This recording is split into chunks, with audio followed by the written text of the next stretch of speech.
Hello students, welcome to my channel. हम कक्षा 12 की ज्योग्राफी का पाठ 1 मानव भूगोल प्रकृति व क्षेत्र पढ़ रहे हैं। आज इस पाठ का यह भाग 4 है।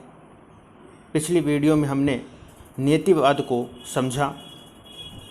जिन विद्यार्थियों ने पहले की वीडियो नहीं देखी हैं वह पहले उन्हें देखें, जिससे उनको यह पाठ और अच्छे से समझ में आए, और चैनल को सब्सक्राइब करें ताकि आने वाली वीडियो सभी को समय पर मिल सके।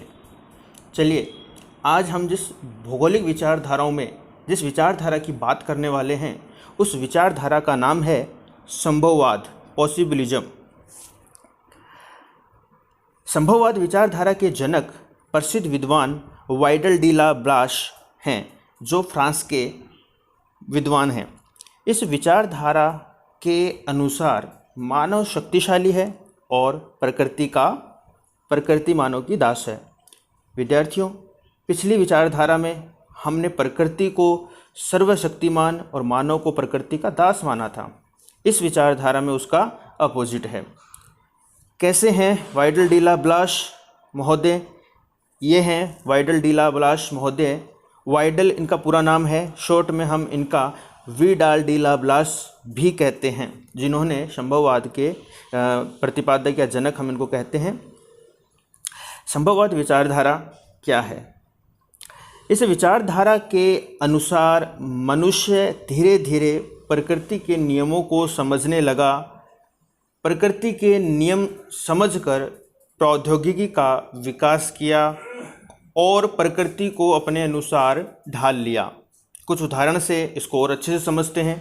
जैसे मनुष्य गुफाओं में रहना शुरू किया, आग का आविष्कार किया, पहाड़ों पर खेती करना शुरू किया, जिसको हम आज भी हम जानते हैं कई क्षेत्रों में, पहाड़ी क्षेत्रों में सीढ़ीनुमा कृषि की जाती है। इसके अलावा डीएनए और आनुवंशिकी के रहस्य को समझने से कई बीमारियों पर मानव ने विजय प्राप्त की।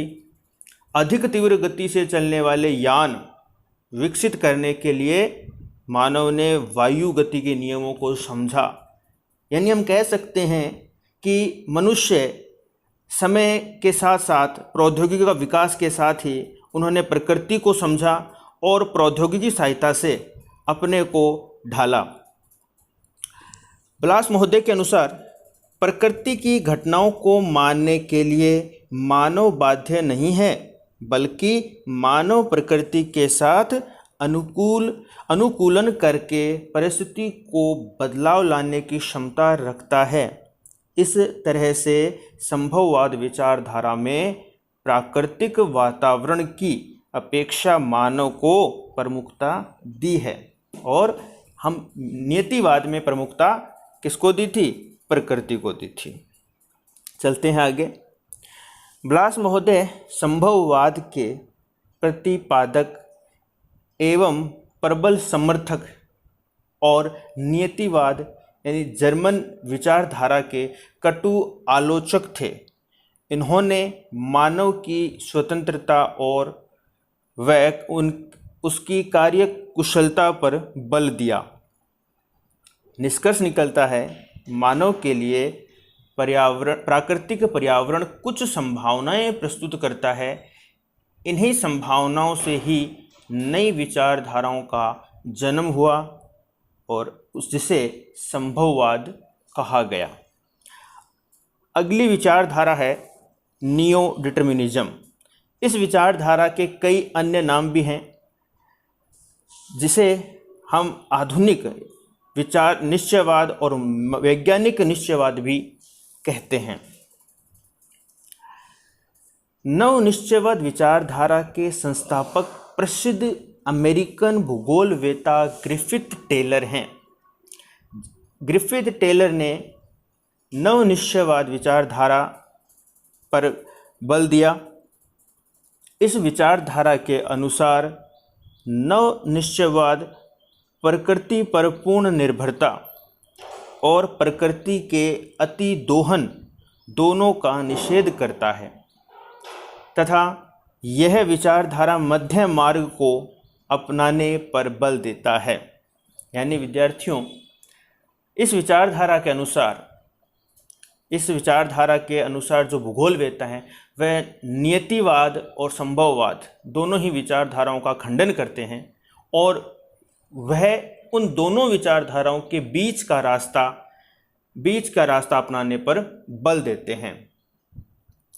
टेलर महोदय ने मनुष्य की तुलना चौराहे पर खड़े हुए ट्रैफिक पुलिस से की है, जो प्रकृति की घटनाओं को धीमा और तेज कर सकता है, परंतु प्राकृतिक घटनाओं को रोक नहीं सकता।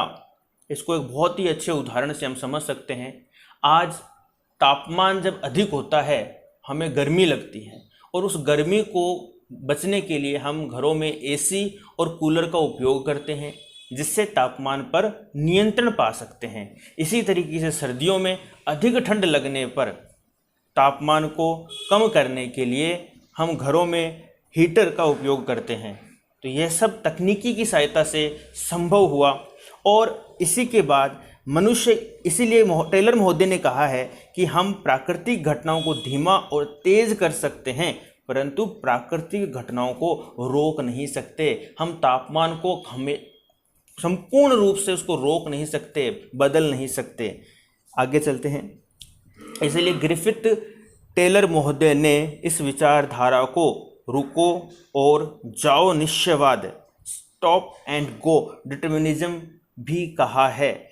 स्टॉप, जैसे कि हम बात करते हैं सड़क पर जब जाते हैं या हम कहीं जाते हैं तो हरी लाइट, पीली लाइट और लाल लाइट, ये बत्ती, इनकी बात करते हैं। तो जो पीली बत्ती जो होती है वह हमें रुकने का संदेश देती है और जो लाल और हरी बत्ती के बीच का रास्ता है। इसी माध्यम से इन्होंने हमें समझाया है, इस विचारधारा में हमने समझा है कि नियतिवाद और संभववाद के बीच का जो मध्य मार्ग है वह है नव नियतिवाद या नव निश्चयवाद। अर्थात नव निश्चयवाद से आशय यह है कि ना तो प्रकृति मनुष्य को पूरी तरह नियंत्रण कर सकती है, ना ही मनुष्य पूरी तरह से प्रकृति पर विजय प्राप्त करने में समर्थ है। इसलिए मानव उन्नति के लिए आवश्यक है कि मनुष्य प्रकृति का सहयोग प्राप्त करे। यही निश्चयवाद है, नव निश्चयवाद है। कुछ अभ्यास प्रश्न हैं। संभववाद विचारधारा के जनक कौन है? दूसरा प्रश्न, रुको और जाओ का संबंध किस विचारधारा से है? तीसरा प्रश्न, नव निश्चयवाद विचारधारा के जनक कौन हैं? तो यह प्रश्न हमने आज की वीडियो से ही बनाए हैं और इन सब के जवाब आप कमेंट में ज़रूर लिखें और उम्मीद करता हूँ आप इसका सही जवाब देंगे। अगला नेक्स्ट जो टॉपिक रहेगा हमारा मानव भूगोल के क्षेत्र और उपक्षेत्र से संबंधित रहेगा। तब तक के लिए धन्यवाद।